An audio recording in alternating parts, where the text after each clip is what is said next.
Inside Chicago's Cook County Jail, gangs don't just survive, they rule. From the Gangster Disciples to the Vice Lords, power isn't held by the guards, it's negotiated in blood. Leaked videos show chaos, stabbings, and the raw truth of a system losing control. But what really happens behind those bars where law meets lawlessness? If you want to see more real stories from America's most dangerous prisons, hit subscribe, like, and turn on notifications ***, because this one gets dark. Cook County Jail isn't just a correctional facility, it's a fortress the size of a small town. Stretching across 96 acres on Chicago's southwest side, it houses more than 6,000 inmates on any given day. The population shifts constantly, new arrests flow in from weekend police sweeps, while others await trial, some for months, others for years. It's not unusual for men to walk through the gates on a Monday and still be waiting for their first court appearance by Friday. To understand why Cook County has become synonymous with violence and gang control, you have to understand where it sits, both geographically and socially. Chicago is the beating heart of American gang culture. The same city blocks that birthed the Gangster Disciples, Vice Lords, and Latin Kings feed directly into this jail. For decades, the streets and the cells have been connected, a pipeline of loyalty, revenge, and survival that the administration can't fully control. Inside Division 9, the maximum security unit, the tension is constant. Every move, every glance carries meaning. Inmates align themselves by affiliation, GD tattoos on one side, VL hand signs on the other. Even in the chow hall or the yard, segregation isn't by race or crime, it's by code. You're either with a set or you're a target. Correctional officers describe the place as a chessboard of alliances. Fights aren't random, they're calculated. One inmate refuses to pass a message, another insults the wrong person, and within minutes, a fight breaks out.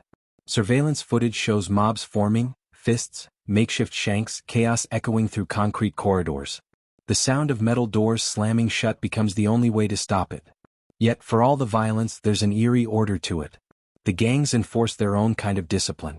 A veteran inmate might mediate disputes before they escalate, keeping peace not out of compassion, but control. They know that too much heat brings lockdowns, searches, and disrupted business. And business is what keeps jail life moving, from food trades to contraband smuggling. In 2013, the U.S. Department of Justice issued a scathing report, calling conditions at Cook County unconstitutional, especially for inmates with mental illness. The report detailed overcrowding, unsanitary conditions, and a pattern of excessive force by staff.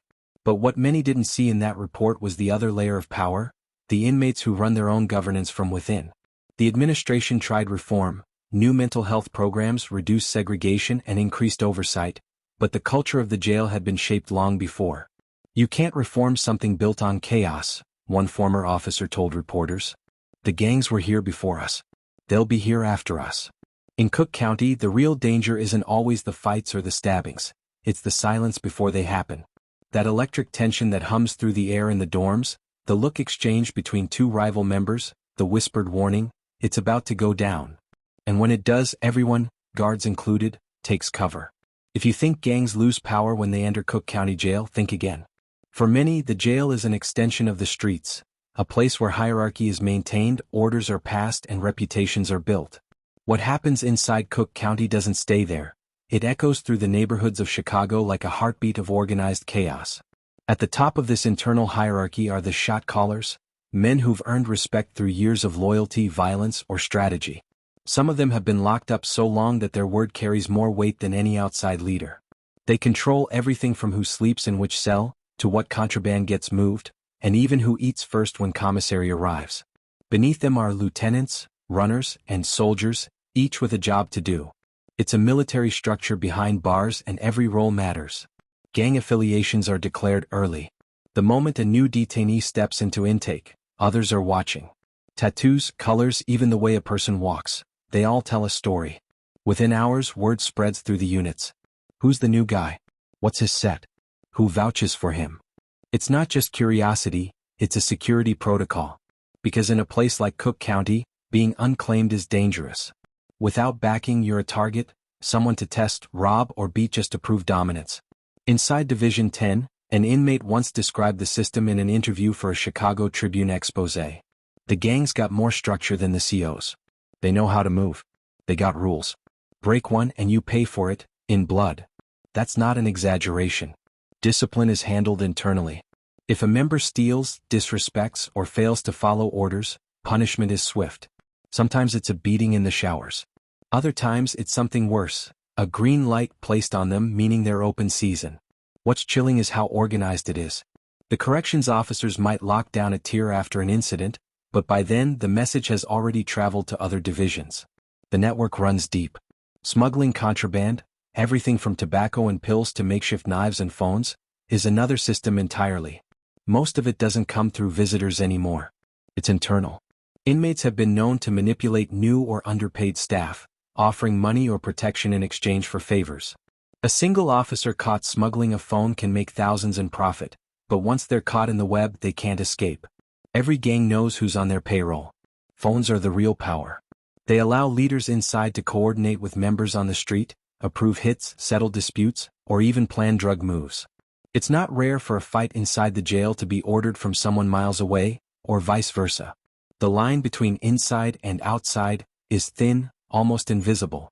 In 2016, an internal investigation revealed that gangs were running betting rings inside Cook County. Inmates gambled on everything: card games, sports scores, even fights in other divisions. The winners and losers were tracked through notebooks, and debts were enforced with precision. Refuse to pay and you might not make it to breakfast the next morning. To outsiders, this sounds impossible. How can inmates run such a tight operation in one of the most surveilled facilities in America? But ask any former detainee and they'll tell you, Cook County is a world of its own. The system thrives because of overcrowding, underpaid staff, and the sheer volume of detainees moving in and out every day. Guards are outnumbered 10-1. Cameras can't be everywhere. And when a fight breaks out, officers prioritize survival over order. It's a fragile balance. One small spark and the whole division ignites. Some guards quietly admit that they depend on gang leaders to keep peace. If the shot callers agree to calm their men down, the unit stays manageable. If not, lockdowns can stretch for days. In that sense, the jail's unofficial power isn't in the hands of the administration. It's in the hands of the very people they're trying to control. And for the inmates who live there, understanding that power structure isn't optional, it's survival. There's a rhythm to life inside Cook County Jail, a brutal, unspoken pattern that defines every hour, every sound, every breath. It's a rhythm born from tension, fear, and repetition. For many inmates, lockdown isn't punishment, it's normal life. Every morning starts the same way. The clang of metal doors, the shouts of correctional officers echoing through the corridors, and the rustle of jumpsuits as men line up for count. The smell of disinfectant mixes with sweat and instant coffee. From the outside it might look like order, but inside, everyone knows that calm is temporary. In Cook County, time doesn't move forward. It circles. Days blur into nights under flickering fluorescent lights. For some inmates, solitary confinement becomes their entire world. A space no larger than a parking stall, concrete bed, steel toilet, and a thin window too high to see through. Meals slide in through a slot, voices echo through vents, and sanity slips away with every silent hour. Inmates call it the box. Guards call it administrative segregation. The Department of Justice called it a humanitarian crisis. According to reports, hundreds of detainees with diagnosed mental illnesses were locked in isolation cells for 23 hours a day, sometimes for weeks or months. Some screamed through the night. Others scratched messages into the walls, names, dates, prayers. A few never came out alive. Outside solitary, the general population isn't much safer. The cells are stacked in tiers, men shouting, arguing, rapping, gambling, and hustling for everything from a bag of chips to a pack of ramen noodles. Commissary is currency. A single honey bun can buy loyalty or start a fight. Food is respect, one former inmate said in a 2018 Vice News interview. If you can feed people, you got power. If you can't, you're nothing. The fights, when they happen, are fast and vicious. Sometimes it's over a look, other times over debt. The jail's cameras capture them often, a blur of orange jumpsuits, fists, and bodies crashing against concrete. The noise rises, then suddenly, it's quiet again. Lockdown. Sirens. Shouts. Silence. During extended lockdowns, days stretch endlessly. Inmates bang on doors to pass time or send messages through vents using a code of taps, a form of communication that's been used for decades in American jails. The gangs have refined it into an art form. Entire conversations can happen between two cells on opposite ends of the block, without a single word spoken aloud. Even when the violence dies down, the fear doesn't. Guards move in groups, always on alert. For them, every cell door could hide a weapon. Every glance could turn into a threat. Officers have been attacked without warning. One stabbed with a sharpened piece of metal no bigger than a toothbrush, another beaten unconscious during a cell search. The administration keeps trying to bring change, adding mental health counselors, improving staff training, and introducing tablets for communication and education. But reforms only go so far when you're trying to manage thousands of men, many hardened by the streets, many untreated for trauma, all trapped in a system built to contain, not to heal. Inside Cook County Jail, violence is a language, and silence is survival. Some inmates adapt, learning to blend in, avoid eye contact, and keep to their tier. Others get pulled into alliances whether they want to or not.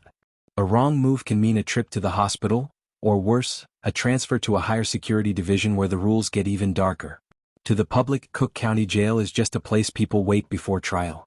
But for those inside, it's something else entirely, a self-contained society ruled by unwritten laws, powered by fear, and held together by a fragile thread of survival. For many inmates, the scariest part isn't the violence. It's the thought that one day, after years behind bars, they might finally walk out those gates, but never truly leave the system behind. For decades, Cook County Jail has been called many things: overcrowded, chaotic, violent, but one label haunts it more than any other: the nation's largest mental health facility. It's a title that no jail should ever carry, yet in Chicago, that grim description has become reality. It didn't happen overnight. In 2012, when Illinois closed half of its state-run mental health centers due to budget cuts, thousands of patients had nowhere to go. The system collapsed, and police became the first responders for people in crisis. Overnight, Cook County Jail became a dumping ground for the mentally ill, men and women who needed therapy, not bars. Sheriff Tom Dart, who's run the jail for years, admitted it openly: "We've become the largest mental health provider in the country, and that's a disgrace." Inside, you can see the cost of that truth everywhere. Inmates pacing endlessly in their cells, talking to voices only they can hear. Others curled in corners, refusing to come out for meals. The sound of someone screaming in the night, not from violence this time, but from the weight of their own mind collapsing under isolation and fear. Many arrive already broken. Some were homeless, others addicted, and nearly all have histories of trauma. But jail isn't a place for healing. The overcrowded dorms, constant noise, and lack of privacy only make things worse. The jail's mental health unit is understaffed, and the people who work there fight an impossible battle every day, trying to stabilize minds in a place built for punishment.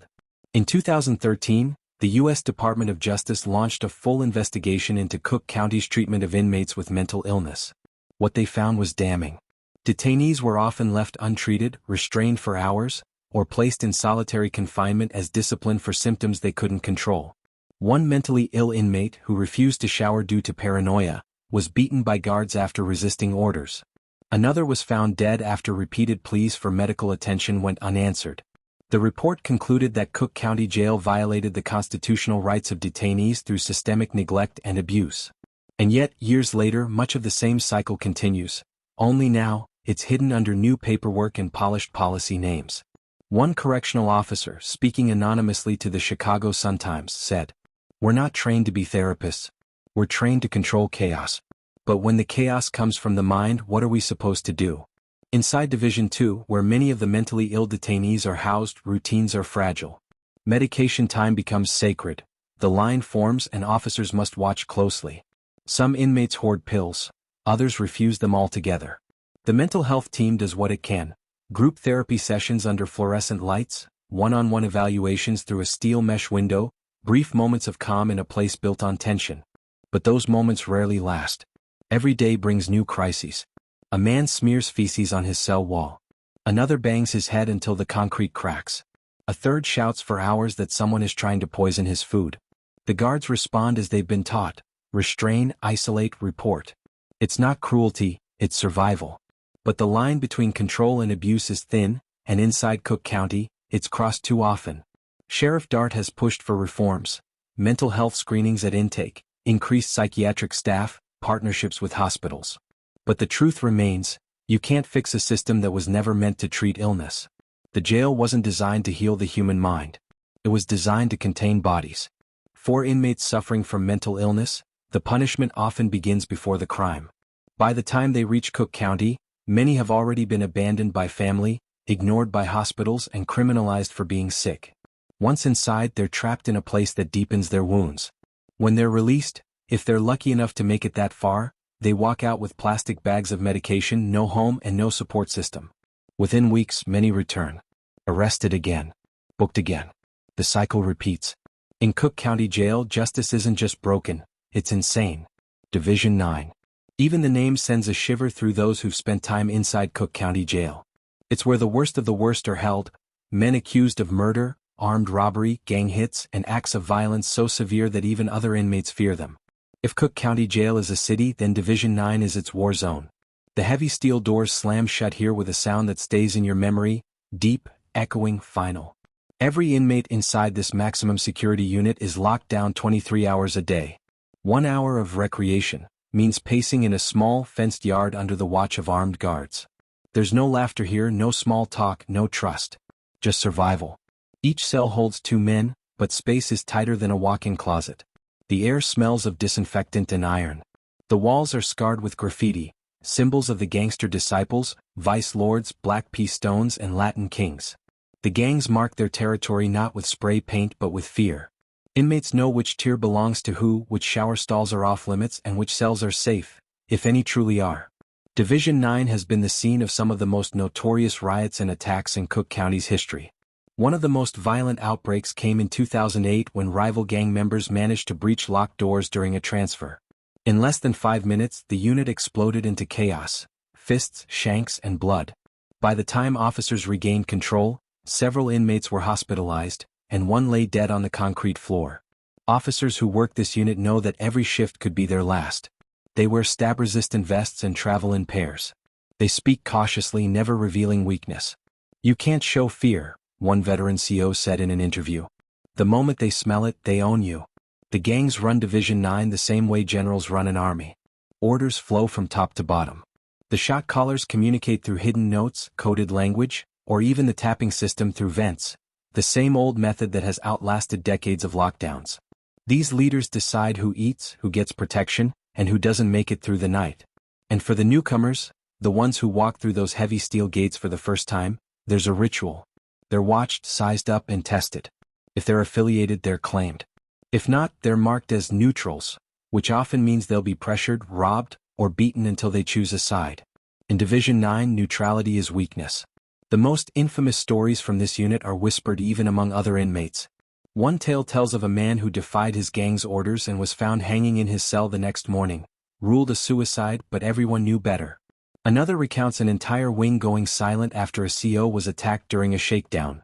Every inmate in the block paid the price for weeks. And yet, even here, a strange kind of order exists. When the shot callers want peace, the violence stops. When they want chaos, it spreads like wildfire. Guards, knowingly or not, play into the rhythm. Some say they even negotiate with the gang leaders to keep the unit calm. It's an uneasy truce, one built not on respect but on necessity. The administration insists Division 9 is under control. They point to upgraded cameras, more officers, and reforms aimed at reducing violence. But behind those reinforced walls, inmates tell a different story. One where the gangs still dictate life, one where a man's word can get him killed, and where fear is the only true law. For most detainees, the goal is simple: survive Division 9 long enough to get transferred, sentenced, or released. Some make it out. Others don't. And for those who do, the memories of this place, the screams in the night, the smell of blood and bleach, the echo of steel doors, never leave them. Division 9 isn't just a building. It's a legend, one carved into Chicago's history, one that still grows darker with every passing year. Because inside Cook County Jail, there's no escaping Division 9. You either learn to live with its rules, or you don't live long at all. If you want to understand how Cook County Jail really works, you can't just look at the fights, the gangs, or the chaos. You have to look at the hustle, the silent economy that keeps everything running when the official system fails. Inside those walls, money doesn't disappear, it just changes form. Cash is contraband, but commerce never stops. Instead of dollars, inmates use what they call jail money: ramen noodles, coffee packets, postage stamps, hygiene products, even phone minutes. Everything has value and everything can be traded. A honey bun might be worth a favor, a stick of deodorant might buy safety. It's a barter system born from scarcity, where every item carries a story. But the real currency, the one that moves power and keeps influence alive, is contraband. Phones, cigarettes, drugs, tobacco, pills, and even alcohol flow through Cook County like blood through veins. It's not random. It's organized. And it's run like a business empire hidden inside the jail. The smuggling routes are as creative as they are dangerous. Some start with corrupt staff members, officers or contractors who sneak in items in exchange for cash or protection. One small prepaid cell phone bought for $20 outside can sell for up to $2,000 inside. A pack of cigarettes might go for $50. Every smuggled object multiplies in value the moment it crosses those gates. Other contraband comes through clever inmate tactics. Visitors who hide drugs in body cavities. Packages disguised as legal mail. Even deliveries from outside vendors, food trays, laundry bags, or supply boxes have been used to sneak in what inmates crave most: connection to the outside world. Once inside, everything falls under gang management. Each organization controls its own network. The Gangster Disciples might dominate Division 9, while the Vice Lords handle another block. Every trade, every transaction gets taxed, usually a small cut for the house. That's how the jail's internal economy mirrors the streets. Order built on control, profit built on fear. A former inmate once described the system perfectly. It's like Wall Street but with shanks. Everyone's got a hustle and everyone's trying not to get stabbed over it. And the hustles are endless. Some inmates sell food they've saved from the kitchen, cook-ups. They call them noodles, tuna, chips, and hot sauce mixed together and resold to hungry cellmates. Others offer services, writing letters, drawing tattoos, or running gambling rings on sports games using makeshift dice. The jail has its own black market, its own supply chain, its own invisible stock exchange. Even information becomes currency. Knowing when a search is coming, who's getting transferred, or which CO can be bribed, all of it has price tags. Inmates who can't pay in goods or favors sometimes offer intelligence instead. In Cook County Jail, snitching isn't always about survival. Sometimes it's just another business deal. But the most lucrative hustle of all? Drugs. Despite the heavy surveillance, narcotics flow through the jail constantly. Small packets of Suboxone, heroin, or synthetic marijuana, known as K2, are slipped in through staff, drones, or visitors. Once inside, they're split, diluted, and resold for massive profit. The gangs oversee distribution, keeping violence in check to protect business. When someone messes up the flow, the punishment is swift and bloody. For those not involved in gangs, the economy still matters. It's how they survive. A man with commissary can make friends. A man without it, he's a ghost. Hungry, vulnerable, forgotten. In a place where the system offers little, hustling isn't greed, it's survival. But this underground economy doesn't just shape daily life, it fuels the violence. Every debt unpaid, every trade gone wrong, every double cross becomes a spark. Fights break out not over grudges but over business disputes. And in Cook County, disputes are rarely settled with words. To the public, it's just another jail. To those inside, it's a city within a city with its own rules, markets, taxes, and bloodlines. Guards enforce one law, the inmates enforce another. Between them lies the real Cook County, a place where power, profit, and pain are traded in equal measure. No reform can touch it.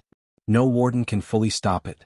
Because for decades, this underground economy hasn't just survived, it's thrived. And in the end, it's what keeps Cook County Jail alive. In Cook County Jail, violence isn't random, it's ritual. It's the language that maintains respect, enforces order, and decides who lives to see another day. Every punch, every stab, every silent nod carries meaning.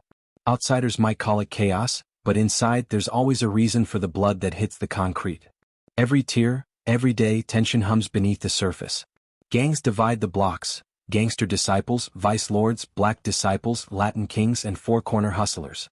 Each group has its rules, its symbols, its sworn loyalties. The lines are invisible but everyone knows where they lie. Cross them and you're done. The violence starts young. Some of these men were born into gangs. Their fathers wore the same colors. Their brothers taught them the same codes. For them, the jail isn't new territory, it's home turf with walls. When rival members meet inside, old grudges reignite like dry powder. And in a place this crowded, there's nowhere to run. Fights can spark from almost nothing: a stolen snack, a disrespectful stare, a whispered insult. But behind those small sparks are deep wars, decades-long feuds carried over from Chicago's neighborhoods. Inside the walls, they settle what the streets couldn't. Surveillance videos have shown what that looks like: flashes of movement, shouts, then chaos. Dozens of inmates rushing from their bunks, fists flying, makeshift weapons glinting under fluorescent light. Guards yell for backup, but by the time they arrive, the floor's already slick with blood and the fighters are panting, eyes still locked in hatred. Sometimes the violence comes with no warning at all. A man might be laughing with his tear one moment, then collapse the next, stabbed from behind with a sharpened toothbrush. The weapon disappears before officers can find it. The silence afterward is eerie. Everyone knows what happened, but no one speaks. The no-snitch rule isn't a suggestion here, it's survival. Gang leaders often control the rhythm of this violence. When business is good, contraband moving, commissary flowing, they keep the peace. But when disrespect occurs or an order is ignored, blood becomes the message. It's how they maintain control without ever raising their voices. "You don't argue in Cook County," one former inmate said. "You prove your point." The guards too are caught in the middle. Some become targets, others reluctant allies. They see the aftermath, the broken noses, the stitched wounds, the haunted eyes. Some have been attacked, ambushed during searches or meals. And yet, many officers admit something few outsiders understand. Sometimes they rely on the gangs to keep order. "If the shot callers say chill, it stays calm," one CO confessed. "If they say riot, we're done." In 2022, a leaked video from Division 9 made headlines. A group of inmates brutally beating another in full view of a security camera. The guards didn't intervene right away, not out of neglect, but because rushing in could spark an even bigger riot. That's the constant calculation inside Cook County: when to act and when to survive. Each act of violence leaves scars that never fade. Some inmates leave with missing teeth or stitched-up faces, others leave in body bags. But most carry invisible wounds, trauma, paranoia, and the memory of the sound steel makes when it hits flesh. In Cook County Jail, violence isn't a moment. It's a cycle. It feeds itself, generation after generation. Young men come in angry, broken, and lost, and they leave harder, colder, more dangerous. And so the legend of Cook County grows. One fight, one riot, one death at a time. Because behind those walls, peace isn't the absence of violence, it's just the time between the next one. Cook County Jail stands like a mirror, reflecting the cracks in America's justice system. Overcrowded, underfunded, and overrun by the same gangs that rule the streets, it has become a monument to survival, not rehabilitation. Every man inside learns the same lesson: the system doesn't protect you, it tests you. It tests your patience, your loyalty, your sanity. And if you fail, it swallows you whole. Some inmates call it the county, others hell with a schedule. But one thing they all agree on: no one leaves the same. For the officers, it's a battlefield in uniform. For the inmates, it's a fight to stay human in a place designed to strip you of that. And for the rest of Chicago, it's a reminder of what happens when poverty, violence, and neglect collide inside four walls. So the next time you hear about Cook County Jail, remember this: behind the numbers, the scandals, and the news clips, there's a living, breathing world ruled by fear, loyalty, and survival. A world where gangs write the rules. Where silence means safety. And where justice is just another word that doesn't reach the tier. If you want more real stories like this, true accounts from inside America's most dangerous prisons, make sure to like, subscribe, and turn on notifications. Because next time, we're going deeper inside the walls.